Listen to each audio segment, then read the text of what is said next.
Good evening for those of you who are joining us. We have about another 2 minutes before we start our webinar. I'd just like to open up the program in just a minute or two before. If anybody has any issues, you can certainly type them into the question box before we begin. And we'll wait for a few more of our attendees to sign on, about another minute or two.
Okay. Hi, good evening, everybody. This is Ann Rollins. Still going to give us about another minute, or probably about one more minute before we begin the presentation. This evening, plant-based diets for endurance athletes, fad or viable option. Again, if you've got any issues, just go ahead and type them into the question box. If I can get to them while we're presenting, they usually pop up for me. I might hold them at the end if that is relevant.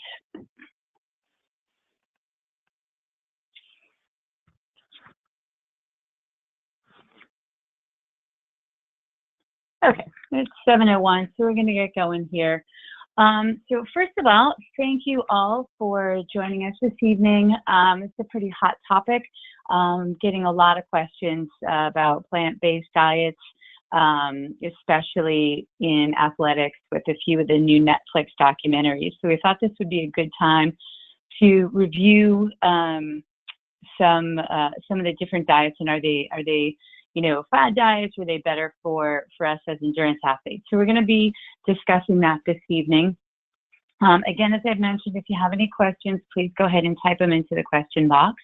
If I get to them, if they're relevant, we'll do them as they come up, or I may hold them to the end. Okay, so let's begin. So plant-based diets for endurance athletes, is this a fad or a viable option for us? So first, we want to understand what do we actually need. So a healthy diet makes a better athlete all the way around. And so what does that actually mean for athletes? So I made a list of what we need. We need our macronutrients, carbs, proteins, and fat. And protein seems to be the big question, especially with plant-based over meat, when we're sort of comparing those two. And a lot of what we're going to discuss this evening is, do we have to be all in? Some say yes, some say no. We're going to discuss that a little bit. So we definitely need carbs, proteins, and fats. We also need fiber for good gut health. We need water to stay hydrated. And we need micronutrients, right? So our micronutrients are kind of divided up here, vitamins and minerals, but really within those vitamins and minerals, we find antioxidants, anti-inflammatory compounds, and polyphenols and flavonols. So also very important. They're micro, not because they're less important. They're just, we need them in lesser amounts as opposed to the macronutrients that we take in. Okay, so again, we're going to focus a little bit on protein. As I said, it's sort of the main driving question of how do you get your protein? Where do I need to get it from? So the governing bodies that be the Academy of Nutrition and Dietetics, it used to be the ADA, dietitians in Canada, and the American College of Sports Medicine. Their position statements regarding protein is that athletes have increased protein needs because of exercise, induced muscle breakdown, and rebuilding and remodeling of these muscles. And so the use of small amounts of protein also for energy, in addition to these other things, increases our needs for proteins. We do have increased needs for our protein for sure. Also, if we're trying to gain some lean muscle mass. So we recognize that we need increased protein more so than the general population when we're dealing with athletics. Great, so we understand that. Now, how much do we need, and from where are we going to get it? So hydration, let's start there. That one's a little bit easier. It's water. We want to take in water, and we recommend that you take in half of your body weight in ounces. So if you're a 150-pound person, you want to be taking in 75 ounces, and I would usually give a range of like 70 to 80, somewhere in that range, in addition to whatever you would lose from sweating or training. Okay. The macros and your antioxidants are highly variable, and this is going to depend on your training volume and your goals. So those of you who are on tonight, many of you might be triathletes or swim, bike, or runners. You may or may not already know that the beginning of your season has different requirements than your mid-season or in your race phase of your season. So we're going to change up your macronutrients, periodization on your macronutrients, depending on where you are in your season for endurance athletics. And so as a soccer player, completely different. There's a lot of short bursts and intermediate stuff. The soccer player is going to have slightly different macronutrient composition for their sport. And then the bodybuilder is kind of, we always see like the big bodybuilders and lots of protein. So they're going to need different macronutrients as well to compete at their sport. So it depends on what you are doing, and it depends on where you are in that phase of what you are doing. And so you can see where we're already setting up a good stage for confusion, because it's not one answer fits all, okay? But if we break it down into simple things of like, what is it that I'm trying to achieve here? When we start to answer those questions, we can take some of the confusion away, okay? So now we get to the meat of it, huh? Okay, so we get to the plant versus meat here. When we're talking about a plant-based diet versus a diet that includes meat, we also want to understand what else is being delivered with that protein. So if we're eating plants, we're getting protein from the plants, what else is coming? Probably phytonutrients, lots of fiber. So we're eating meat. What else is coming with that protein? Probably fat. Okay. So we understand that the packages are going to be different. So we need certain things. What else is coming with the things that we need? Okay. So this is where there's tons of gray area, a lot of confusion, and we start to think like, oh gosh, like, is this a marketed diet? Is it actual new scientific evidence? I'm not really sure. So it again does set the stage for there's all these different scenarios, and anybody can show up and be like, oh, you should really do this. You should really do this. Okay. So what we want to do first and throughout the rest of the evening is just constantly say, like, what are my goals? What am I trying to achieve? Does this work for me? So every time I say something, you want to be asking yourself those questions. Okay. So just because I threw these three examples down at the bottom, because they're kind of the same, but they're not really. So if we look at, let's just take, your standard grilled chicken breast over mixed greens, and that's one meal. And then we have a frozen breaded chicken cutlet with a wedge salad, kind of similar, but a little bit different. And then we have Instant Pot white beans over shredded cabbage. So this is kind of like the vegan version of the top two, okay?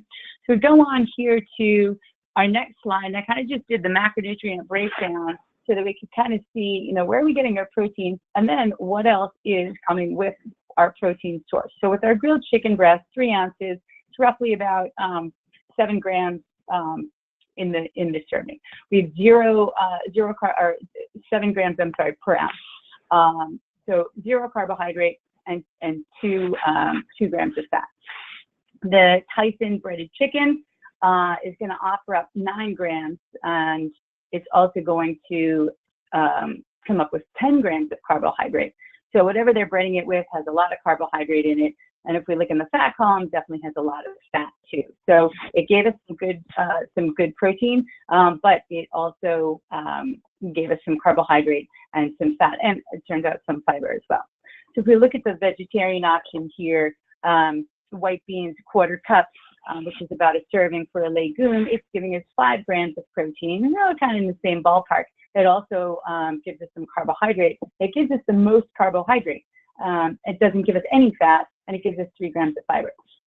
So you see that there's, there's different stuff that comes when you choose, getting my protein from grilled chicken breast, or if I'm choosing it from legumes, there's a different cocktail of stuff that comes with what you're choosing. So we want to be mindful of what else is coming with what we're choosing. Okay. I just on the bottom, I did the mixed greens and the wedge and the shredded cabbage, pretty much kind of the same. When we're looking at that, that would probably, if I really wanted to do a huge comparison for like other stuff, we'd look at the phytonutrients, and you probably find there's not much going on in a wedge salad. Some fiber and some water, and a couple of B vitamins, but you'll find the dark leafy greens have a lot more minerals, so they would offer a little bit more, even though their macronutrient profile is like maybe a gram of everything. Okay, so let's get down to it here and talk about like what is a plant-based diet. This is sort of we're watching these shows, and everybody's sort of raging about these plant-based diets, and interesting is like a plant-based diet is not, and I've listed them out here, it's not vegetarian, it's not vegan, it's plant-based, right? So it means that your foods here are based, what you're getting is mostly coming from plants, which, if we look at what's in the plant, probably not a bad idea to have a lot of plants in your diet. Okay, so the diet is based in, but not limited to, it could be a vegetarian, and that means, you've got all plants, no meat. You could be a vegan, which is all plants and no animal or byproduct of animal whatsoever. We've got, a pescatarian or ovo-lacto. There's sort of like some eat fish and some eat, eggs and dairy. And so there's all different kinds of combinations of, what we're going to call ourselves based on how we're eating. This one here, I want everybody to kind of be wary of, because a lot of times people say like, oh, I'm gonna be a vegetarian, or I'm gonna be vegan, and they really kind of end up being a grainitarian or a carbitarian. I like to kind of say, because it's challenging may not be the right word, but you need to have a lot of effort going toward what you're eating when you are a vegetarian and vegan, especially in developed areas where we have a lot of convenience food and manufactured stuff. It's very easy to grab grain foods, refined carbohydrates. So be careful if you're going down this path. Eating pasta and Sour Patch Kids is sure. Maybe that's a vegetarian diet, but I don't know that it's going to be helpful for a lot of different people. So we would just want to pay attention to the grainitarian. It does look attractive sometimes, so but be careful. It's not going to offer up many nutrients per se. And then there's religious observances. So many religions often have some foods that they're not going to eat. There's several different of them. Some avoid shellfish, some avoid pork, and so those are all out there as well. Okay. In plant-based diets, what we're generally looking at is this kind of group on the bottom. It includes legumes and seeds and nuts, vegetables, fruits, high-quality grains, not like a white flour, like a refined white flour, but high-quality grains. And these foods are rich in antioxidants, which is great. And just a brief word here about antioxidants. Everybody says, oh, we need antioxidants, right? Well, it's true. And when we participate in high volume training or, intense athletics, we can create a pro-oxidative state with all this energy production, which is fine as long as we have these antioxidants kicking around to, sort of neutralize these compounds that we make. So very important for athletes to make sure that they're getting in the antioxidants, and where you get those are your plants. And that's why, our dietitians are always pushing the veggies and the fruits. It's highly unpopular. But this is food is medicine kind of thing. This is where you're going to get the stuff that's going to help you. So there's my little commercial for antioxidants.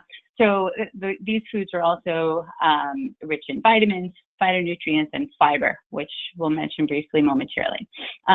So as I said, we want those they're antioxidative, which is excellent, anti-inflammatory. Also, when we're doing high volume stuff, our inflammatory responses is the acute anti-inflammatory or the acute inflammatory response is kicked up. And so again, it's like, the inflammatory system is kind of like a check and balance, right? So things are going to be, inflamed, and then we have to have compounds to kind of flip that switch back and decrease that inflammation. When we don't have those on board, and the inflammation never really gets reset, we kind of have this low-level chronic inflammation, and that's where we get set up for, as I have here, the risk of injury. In fact, not only is it going to reduce the risk of injury, but, a lot of these antioxidants and anti-inflammatory compounds have been shown to speed recovery. Tartary is one, there's several. So we definitely want to keep these in our diet for sure. So that's a plant-based diet. What's an animal diet? And very simply, a diet that includes, but is not limited to, we've got, short of our beef, our red meats, poultry, fish and shellfish, eggs, dairy products, butter, milk, cheese, yogurt. So does it mean that somebody who eats an animal diet isn't going to incorporate vegetables? I hope not. And, vice versa. So maybe somebody who eats like mostly plants would incorporate some meats into theirs. So it doesn't always need to be exclusively. However, we'll discuss why some people are kind of looking at this as being exclusive and what that means for you. Remember those questions that I said that you should be asking yourself. Okay, so again, back to the protein and what we want to do and how much do we really need. So veg versus animal doesn't matter here where it's coming from. We want to know how much are we getting. So back in the day, we used to sort of standard calculate 0.8 grams of kilogram per body weight. That's how much protein a standard person needs. More recently, we're thinking maybe it's even less, 6 grams per kilogram. I'm now seeing individual researchers, other nutrition professionals are using 0.4. And one of the other webinars that was just kind of kicking around was Produce for Performance, and they were using 0.3, which is by far the lowest that I have seen so far. Conversely, we usually add activity factors for different things that are going to create a hypermetabolic state, or for athletics, right? So athletics is going to increase your use of proteins. Hypermetabolism is going to increase your use of proteins. And so, we kind of figure out, where you lie in that spectrum of what your needs are, and then we kind of add a factor of 1.2 to 2.0 grams per kilogram of body weight. So it can really, you can see, so that if we take the lowest that people are using this calculation from and the highest that people are, it's a huge range. If you're a 150-pound person, my recommendation just came in at 20 grams to 136 grams, somewhere in there. So again, we want to understand what are your goals and what are your needs. And so that is really going to drive our answers to how much protein that you're going to need. Okay. All right. So now we'll talk about the source.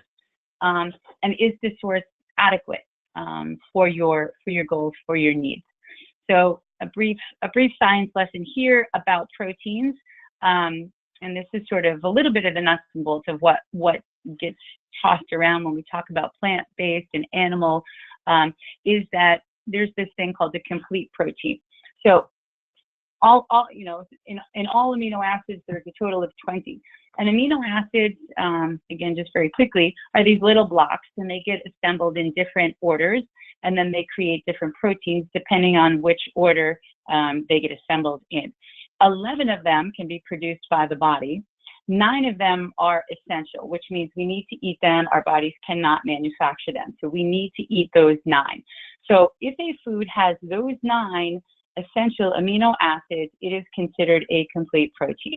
So a complete protein, most of them very simple. Okay, beef, there it is. It contains all 9 essential amino acids. It's super easy. And then it turns out on the vegetarian side, we've got to combine rice and beans. And if we combine those two, we now have a complete protein in that dish. So they're complementary to each other.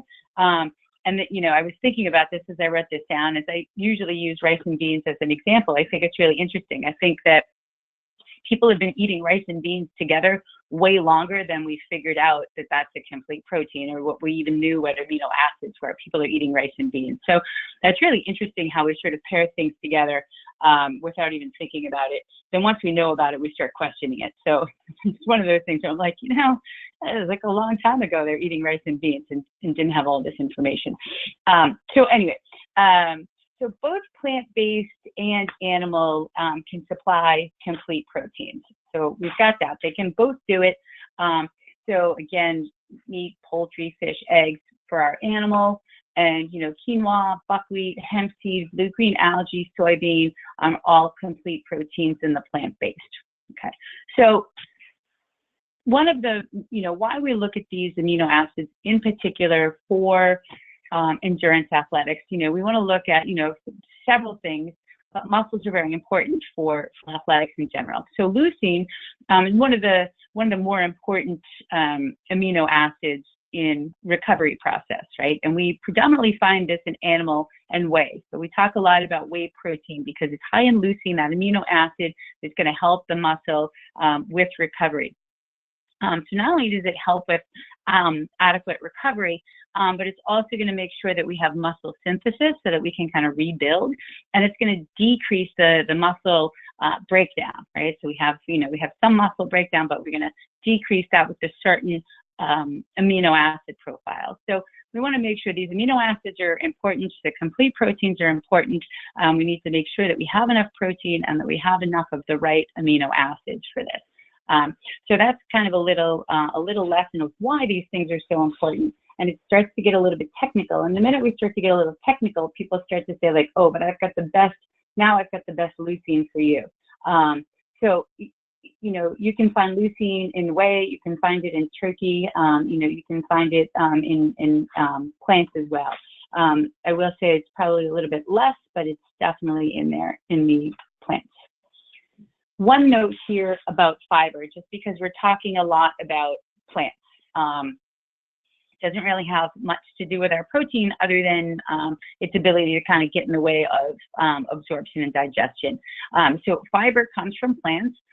We need it. It is good for our gut health, for digestion. There are two major kinds. We have soluble fiber and non-soluble fiber. So the soluble fiber is kind of like the pectins, and they're a little bit more gelatinous, and they kind of get into places, and they can kind of get in the nooks and crannies and clean out your gut a little bit. And they also bind to bile, so they help lower cholesterol. If you've ever kind of seen like, oh, fiber will help lower cholesterol, it's the soluble fiber that will bind to the bile acids and lower cholesterol. Where it starts the process for that. The non-soluble fibers, you think of this as kind of like a scrub brush, right? So that scrub brush is going to go through and kind of clean stuff out and pull it with you. So both of these are excellent. However, when they get into the stomach, they're not as easily digestible as the other macronutrients. It takes the body a little bit longer to deal with these fibers, which is why sometimes when you eat too much fiber or too much of the wrong fiber, we get some bloating and uncomfortability because of those fibers. So it's excellent. We need it. It will help us also feel full. Sometimes if you don't eat enough fiber, you never feel like you're full. So increasing your fiber can help with satiety if you're always walking around feeling hungry. The flip side of that is we eat too much of it. Fiber can kind of get in the way or not fully release the micronutrients in there. So we want to eat fiber, but we don't want to eat too much. Well, worthwhile saying if we're talking about plants and then somebody says, well, I'm just going to eat, a gajillion buckets of plant food. So I want to just make sure that, we understand that a lot of times we do things in moderation. Just because it's a good thing doesn't mean too much of it is great, right? So too much can be bad here in this case. So we want to just be mindful of the amount of fiber. While good, too much might tangle up some nutrients. Okay. So here, let's talk about some of the benefits and some of the supporting research for including animal proteins in your diet. The number one is that it is a complete protein. You don't have to think about it. It's highly bioavailable. That means that, just the way that it is, we are going to break it down and absorb it very readily. We're going to absorb. So let's say there's, we don't really absorb all of our food, and I'm just totally making this up. Somebody will correct me. It's totally off base. But let's say, let's say we have 100 grams, it's highly bioavailable. Let's say we only absorbed 86 grams, okay? So for me, but that's highly bioavailable, okay? Other things that are less bioavailable, we might only, absorb, 60% or less. So meats are largely available in all seasons. So that's another kind of benefit. And the other thing too, I always like to look at what other animals are doing. Other animals eating this? They're eating meat. So that tells me something too. And that's not true in every, certain animals eat, definitely, I always give things to my dog, see if my dog will eat stuff. If the dog doesn't eat it, I know it's not a thing for me to be eating, but again, that's not like the litmus test for everything, right? There's going to be some false positives in that test. So, but anyway, so other animals do eat meat, so that's for sure. So considerations here of where your animals come from, and I think that this is important if you are eating proteins from animals. This is super important to me. Is where does this animal come from? Was it grass-fed? Because we do not want it to be eating corn. It's not good for the animal. It creates a lot of different bacteria in the animal's gut. We don't want it. And a host of other things too. There may be Roundup in this corn. So we want to make sure that the animal that you're getting is grass-fed. It's much better off. Pasture grazed. We don't want to be eating animals from feedlots. Again, they need to be put on sometimes antibiotics. They're stressed out. They're penned in. If you've actually ever seen the feedlots, they're kind of scary. So if you're if you're kind of raised that way, it's just not healthy for the animal on so many levels. And then we're actually eating a sick animal. So it's important. You don't want your animal to be caged. Again, it's stress. And so if it's constantly, how do you feel if you're under constant stress, right? We're constantly blowing out cortisol, and it has an impact on our physical bodies, on our mental bodies. Well, same thing for the animal that we're going to eat. So we do not want our animals to be under stress if we're eating them. Again, we don't want to have antibiotics on board. We don't want growth hormones on board. They do translate. They get in our food chain, and then we eat them. So we do not want that. So we want a happy animal. So those are the considerations if you're going to be including animal meats in there. You want to make sure you're getting a high quality meat or animals, know where they came from. Find out. I have a lot of farmers markets are great. If you have some near you, it's winter time now, and I know there are some wintertime CSAs, so those can be good. And we have some local organic meat delivery things too that we can look into in your area. Okay. We'll do benefits and supporting research for our plant-based diets. So our plant-based diets, they're very nutrient dense, right? So, which to me, when we say nutrient dense, it means you're getting a lot for your buck. They're good bang for your buck. I always try to tell people you want to think of your calories as dollars, right? So with a vegetable, it's nutrient dense. You're getting a good buy. You're buying in some calories, and you're getting a lot of nutrients for your calories. So sometimes, conversely with junk food, you're going to get a ton of calories and not nutrients, and so that is not nutrient dense. So vegetables or plants are, they're nutrient dense, which is great. They're high in fiber, which is excellent. This is the main source for our vitamins and minerals, which we desperately need, especially as endurance athletes. Even when we have a phenomenal diet, we're eating really well. Sometimes, depending on our training volume, we can't even meet our requirements just through food. We need to supplement them for, ultra distances and things like that, or even just hard training, depending on what you're doing. So, but our plant-based are going to give us the vitamins and the minerals. Again, they are the major source for antioxidants and our anti-inflammatory compounds, with polyphenols and flavonols. And there's a wide variety of plants. If you go into markets and you go in, there's a ton of plants in there. There's leaves, you don't know what they are, you have to look, all that kind of stuff. That's great, because what that does is it means that you're going to eat a variety of stuff. You're going to get a variety of nutrients. And when we can diversify what we're eating, that's best for us. We know when we diversify what we're eating, we're going to get a good spectrum of all of these awesome things that I just talked about: vitamins, minerals, antioxidants, right? So wide variety of plants means we're going to get some diversity. Again, other animals eat plants, so that's a good call. Again, some related to the above here. When we see people eating plant-based diets or diets that are high in plants, we see less disease states. And I just took a handful here, the big major ones, but we see less diabetes, less cardiovascular diseases, less cancers. We see better weight management, and we see longevity. People live longer. Is that because of the plant-based diet, or is that, I just put a note here, it's also absence of refined sugars and some other stuff. So those two things go hand in hand. I just put together a slide here from some other healthcare professionals, right? So Dean Ornish, a lot of people are familiar with that name, or some of these names: Esselstyn, John McDougall. Some of these names, you'll just notice if you give a quick glance, they're pretty much all the same. Nobody wants to include vegetable oils. Nobody wants sugar, corn syrups, margarines, processed foods. Although Ornish is saying processed foods with more than 2 grams of fat, so apparently he's allowing some. But it's all kind of the same here. Each one has kind of their one-off, like, oh, okay. Like Esselstyn is treating. He says, like, we're going to eat all these healthy stuff, but we're going to throw you on a statin. So it's interesting. I will say that if people are kind of doing a little bit of reading about plant-based diets versus animal products, the Weston A. Price Foundation, you want to understand where you're getting your information from.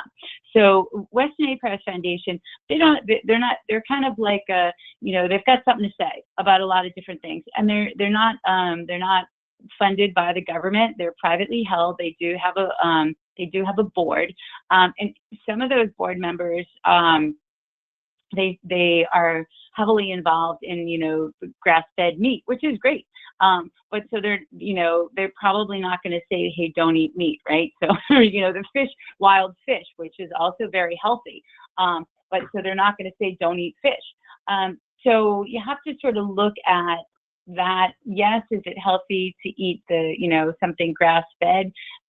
Sure, but look at where this is coming from. It's privately held, and the shareholders have a vested interest in the meat and the fish, and some other health industries. So they come under scrutiny because of that. They do turn up some good information, but you do want to just do your homework and understand the backside of what they're promoting.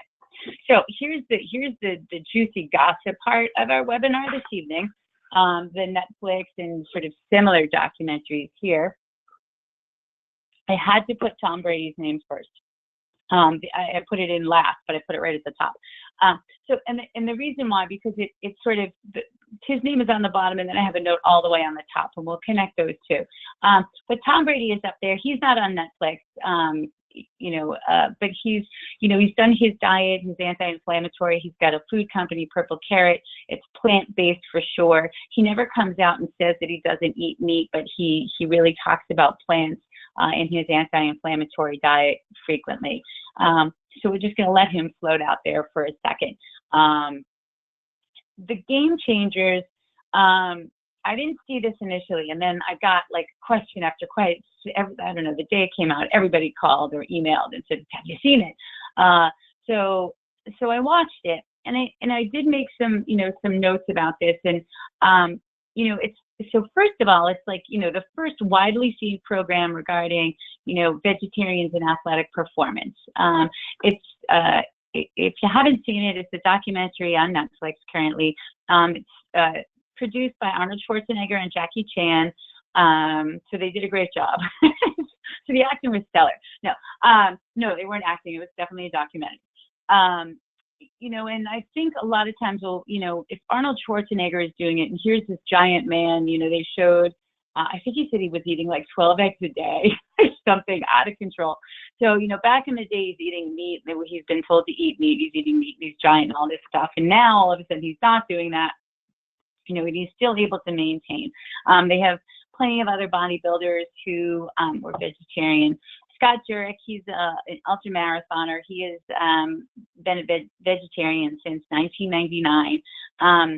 And, obviously Scott Jurek and Arnold Schwarzenegger have two totally different body compositions. So, it's interesting. So, again, does this work for you, and are you meeting your goals? So those are two totally different body types for sure. I didn't list off who's here, but also the Venus sisters are plant-based and vegetarian, right? So they've got totally different. They're kind of short bursts in power, right? So we have a cross section of people who have come forward. They use the people who are at the top of their game to kind of say this is what we're doing.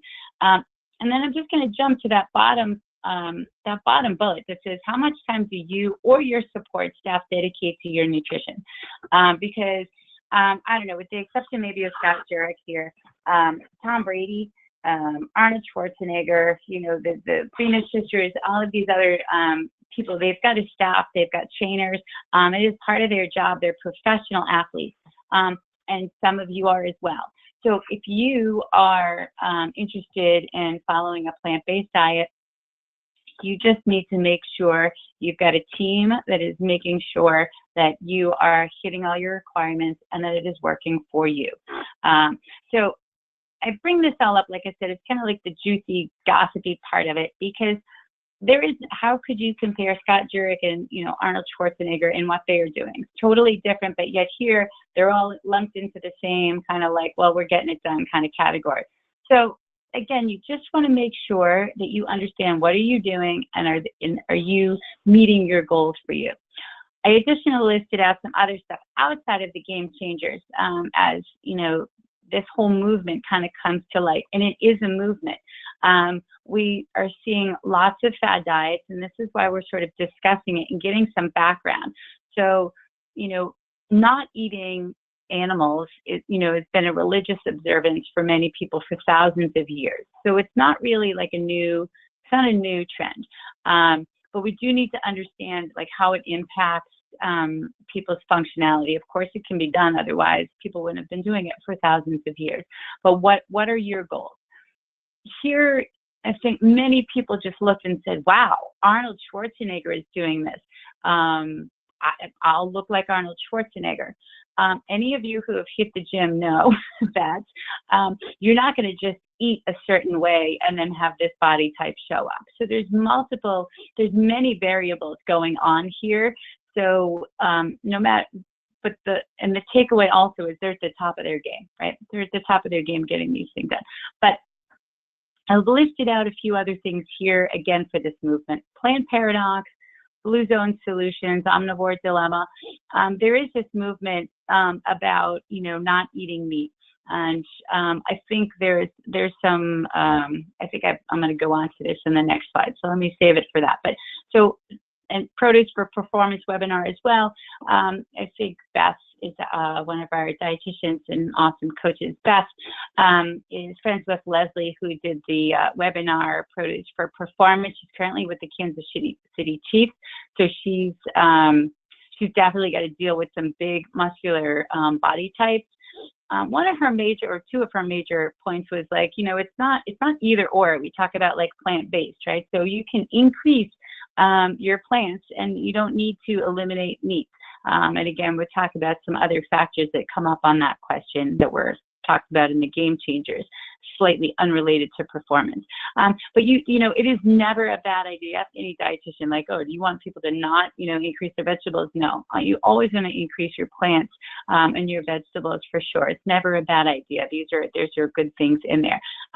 But do diets need to be exclusive? I don't think so. Unless we have some allergies or, we create all these kinds of rules.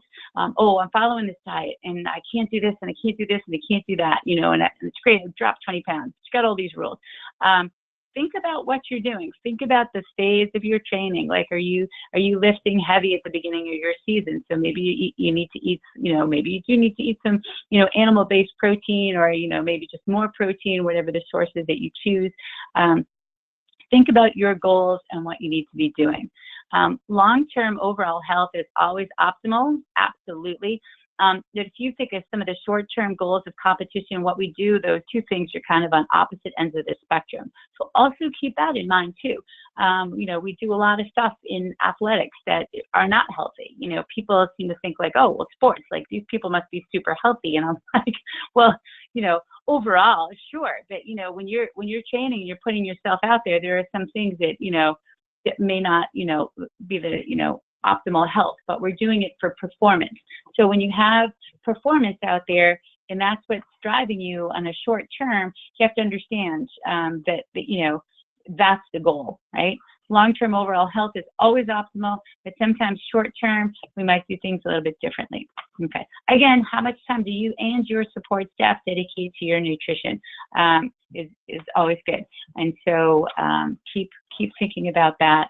I said I'd tie that back into Tom Brady because I think his staff makes sure that he eats absolutely everything, and he eats a lot of plant shakes. I think I read over what he ate. So, and there's a lot that goes into the preparation for the plant shakes, right? So think about how much time are you investing in this. Okay, so kind of non-performance based, and this is where we get, people emotionally on board with kind of like the shock and awe of what are we doing and what oh, forget it, definitely can't be eating these, things anymore. And so the discussion kind of doesn't look at, athletic performance or your muscles as much as we're looking at the environment, how it impacts our planet, what kind of waste, what kind of sustainability do we have for livestock, treatment of livestock and farm animals.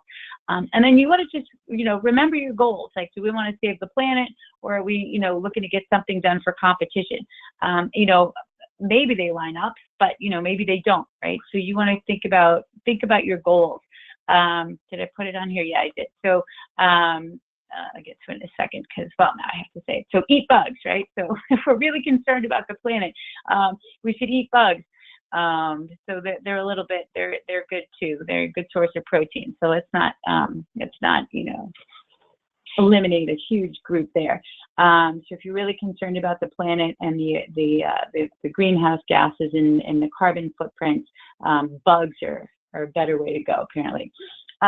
So we also want to think about, growth hormones, antibiotics, injecting rehydrating saline solutions into, chickens predominantly, the stress of eating a sick animal or a byproduct or milk or something or cheese from an animal who's not been treated well. So again, thinking about, those considerations of where that meat is coming from if you're eating it. Pesticides are used on both plants and animals, and so we need to be mindful of that as well. So no matter where you're getting your protein from, no matter if you decide like, oh, I'm going to exclusively eat, these plants, or I'm going to, include meat, whatever your decisions are, based on what your goals are, understand that you still need to figure out where is it coming from? What are the sources? There's pesticides are rampant, everywhere. Recently we've talked about, the glyphosate that they're spraying on gluten, right? So there's the kind of this like Facebook image of this guy in a hazmat suit spraying something on our food supply. So there's something dramatically wrong with that. So we want to understand, no matter what we're eating, what is coming with it. Resources to raise our animals for food, are we using up all our water? Are we using the feed, the transportation, the carbon footprint, or we can always eat bugs, right? So those are some other non-performance based things that they discussed that have been discussed in this, plant movement. These, this is what we got to do. We're just not going to do these things. We want to understand that, this is kind of the emotional part of it. and we kind of get dragged in. I'm not saying that it's wrong, but a lot of the documentary kind of goes into these factors, and then we just peppered in the performance stuff. So if you go back and you watch or read some of these things, you want to kind of understand: is this where is it emotional for you, or is it performance based? So keep those things in mind. Some of the other controversies, the major one here that I always field questions about are, eating, it's a new one now, is eating animal going to increase my risk of cancer. And there's a lot of research on both sides of this. And currently, we can show that eating, a diet, certain amino acids that are found in animals will raise a certain risk of a certain cancer. But it's also shown to be in plant-based as well. So it really comes down to the combination of amino acids is kind of the expression that increases the risk of cancer, not so much the animal protein itself. So the research, when we look at it, it can really be interpreted to say that it's sugar, processed foods, refined grains, and all of the things that those things are coming with, right? So pesticides and the grains and whatever else is in the processed foods, are setting up the right environment for the cancer. So it's just kind of, it's kind of like the fuel and the fire. They need to be together for this increase. I did talk about the Western 8 price. I put a link in here. If you guys want to take a screenshot of that, I'll leave that up for a moment so you can see that. And you can kind of read that full article there. Okay. So what are the challenges here for endurance athletics if we're solely going to do plant-based? I think this is like the main concern. Some of, you have to be diligent, 100% need to be diligent, and you may not reach 100% of your potential if you cannot be. So you want to make sure, especially if you're a female, about your iron, but both male and female, just more specifically for women, iron. You want to make sure you're getting enough zinc, vitamin A, and C. So although these compounds are found in plants, we can't always eat enough of that because we're eating plant-based diets. We need to eat enough to maintain your weight. So think about when you're doing increased training hours, maybe for, an ultra or some kind of endurance event. You got to eat like a full-time job. And now if we're being very particular and our food is very nutrient dense, we're not getting in our calories, we're not getting in our protein or our macros. It is super time consuming, which I think I mentioned Tom Brady does a lot of, blending his food and drinking it because it's one way to get it all in. And somebody's sort of, saying like, okay, you need like A, B, C, and D to go into that shake, and, E, E, F, G, and H in that shake. So it becomes very diligent to make sure that we're getting enough in. We want to beware. A lot of times, I see people, mostly females, looking at like, oh, you know what, I bet if I just eat plants, I'll probably lose some weight too because all this other stuff that I'm eliminating. And it becomes a very slippery slope of, am I going to make weight? I'm losing weight, and it can become very restrictive and not very healthy. So you want to be wary, if you think you're saying to yourself like, oh, this can help me get to race weight or something like that. That might be a signal that, reach out and maybe talk to somebody else and see if we can't find a healthier way to get that done for you. Again, as I said, the calorie intake can be subpar very easily if you're just, you might just be underdoing it a little bit. The research shows that there's increased respiratory infections sometimes with endurance athletics and plant-based foods. I do see that, we burn the same substrates for your immune system as we do for endurance athletics. So I see this in general when some of the athletes that I work with, maybe they're like burning it at both ends, or they're, coming up to race. They're kind of burnt out. And it's because the high volume, we're using all the same stuff for energy production as we do for our immune system, and there's just not enough to go around. And the energy production trumps the immune system, so we pull it out. So we wind up a little bit susceptible for that. So again, that can be increased there. We want to make sure that we're getting enough stuff in so we're not susceptible for respiratory infections. B12 is huge. Creatine and carnitine also usually found in animal products, and iodine. Those are things you want to make sure that you're getting enough of. Adequate for athletes is not the same adequate for a sedentary person. So if you're looking at requirements for certain things, just remember that you have to go above and beyond that when you're doing high volume training. And then injuries may increase requirements. So if you have some injuries, you might need some more stuff to help you heal. So also, eating does become a full-time job. I put in the Runner's World, did a great article blog on endurance athletes and the need to eat meat to perform well. I think they did a really nice job as to talking about eating meat and also talking about eating plants. It's a really interesting article. Again, if you want to screenshot that so that you have the link, you can look at that as well. I can give you a second to screenshot that. Okay, good. What else? So if we're talking about what do we need to eat to be healthy, is it plant-based, is it animal-based, no matter what, I just threw together a quick list of foods and things that I think that, are probably, I don't know if Mary's still on, but I'm going to say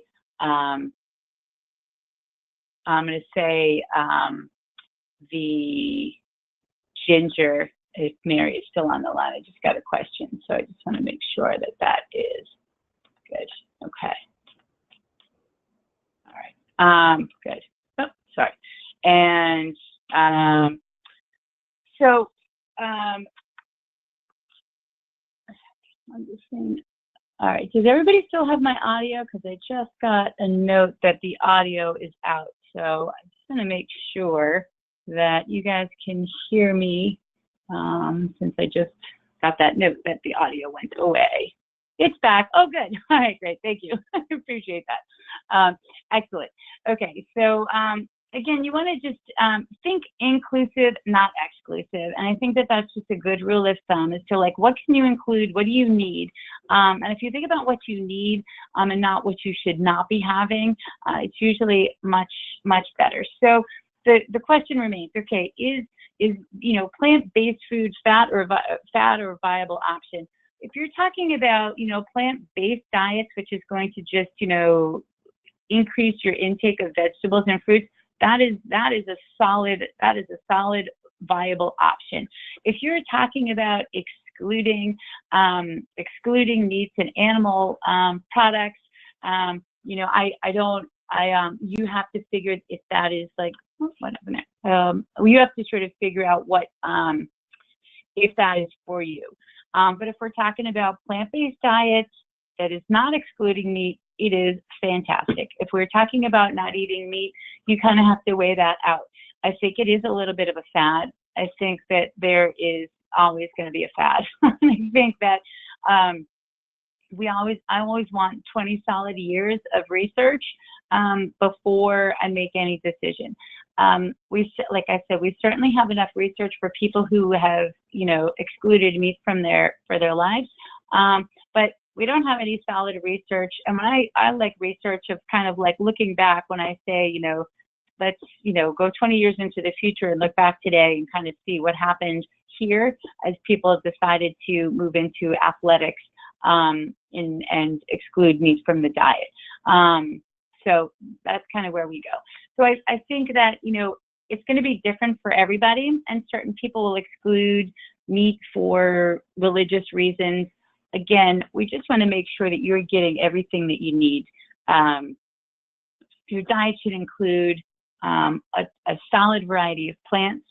And, as we're talking about, fad, keto, paleo, whole 30, what I always say about some of these are they've got good principles, but they are restrictive to some, so if you're going to eliminate, processed foods, I think that's a great principle, but, so I don't know which one of these, you can't eat over 15 grams of carbohydrate at what time. Is that good? I don't know. Does that work for you? It may not. So we want to understand, you don't really need to have all of these rules. You want to understand, what is right for me now. For everyone, for sure, you want to choose a diet that is rich in wholesome, unprocessed foods that supplies the right amount of nutrients for you, for your goals and for what you are doing. Okay, so to everybody here, I want you to try to like think outside the box, because everybody's trying to put us in the box to say, okay, you need to be keto, you need to be paleo or Whole30, or, you know, plant-based or whatever it is. You know, you want to understand what is right for you, and there should be some ebb and flow. A lot of, you know, things that we talk about at the core diet, there's ebb and flow. What do you need at this moment may not be what you need. You know, Tuesday was a light day, Saturday's a hard day. Those 2 days do not look the same. It's ebb and flow. So there's a framework of what you want to follow, but there's some ebb and flow. And I think that is, you know, those are really good principles to apply. You know, well, it's maybe everything in that. Okay, so here are some references, research, and readings that I put up there for you to kind of look at. Again, I just let you screenshot that if you want. I go there. And here is, and so while you're looking at that, I'm just going to go over the question here, which is a great question. I think it's in a few parts. So I'm going to start with the first part. And it says, does a person need to consume a complete protein in a single sitting or one meal? Or can incomplete proteins be consumed as desired, as long as all the essential amino acids are consumed within the same day? Excellent question. And you kind of hit the nail on, you kind of answered your own question. It's absolutely, you do not need to consume a complete protein in one meal at each setting. We have like what we call a pool of amino acids that are floating around the body. And so, you know, once they kind of get, you know, sent off to wherever they're going, your body has no idea who it came in with, right? It's like a party. Well, you don't know who you came in with, you know, you're mingling now, right? So, no, you do not need to have it all at one meal. You should need, you do want to make sure that you're getting complete proteins in. You know, for example, and this is why we say eat foods that are, you know, a variety and diversified, so that we're not exclusive and you don't wind up deficient in, you know, certain micronutrients or amino acids. So really great question. Really great question. And you do not need to eat it all at one time. You do want to eat it on a fairly regular basis. I'm not really sure if 24 hours, that's a good kind of rule of thumb. I'm not really sure if that's accurate, but let's go with it. But, you know, 24, 36 hours, you want to make sure that you're eating your essential amino acids and eating complete proteins. You definitely do not need to eat it. I know sometimes people get a little like, oh, I could have my complete protein at, you know, lunch, and it's going to be like, you do not need to do that, just as long as it comes in over the course of the day. Great question. Okay. That makes life a little bit less stressful too. Okay. Good. Does anybody else have any other questions for this evening? I think we went through a lot of information, and I hope I presented sort of the facts on both sides. You know, and you know, it's really, there's never going to be a one size fits all for anybody. But you know, if you can just kind of remember, you know, the questions that I said at the beginning, constantly be asking yourself, you know, what are my requirements, and is this meeting my goal? And so those are just good questions as you move through. If you know, if you're looking at like, okay, keto diet, you know, what are my requirements? Is this going to provide it to me? What are my goals? So those are all great. Okay. Okay. So keeping all that in mind, and just see if there's any other questions. I don't see anything else getting typed in. So I thank you very much. We did a lot of talking for an hour about this. So hopefully, hopefully we shed some light on both of these diets. And I also want to just follow up if there's any other questions that sometimes if you think about, sometimes there's so much information that we present at one time, the questions don't kind of strike you until later. So I think I have my email there. So if you want to screenshot my email there, please feel free to send me your questions if you haven't come up with them now. I'm more than happy to answer them. You know, and like I said, sometimes it's not a one size fits all. So if you feel that you have a more individualized question and you've watched the webinar, please feel free to shoot me an email. So fantastic. All right. Thanks everybody for tuning in. And I look forward to seeing some of you around in the next couple of weeks. All right. Have a great evening, everyone. Thank you.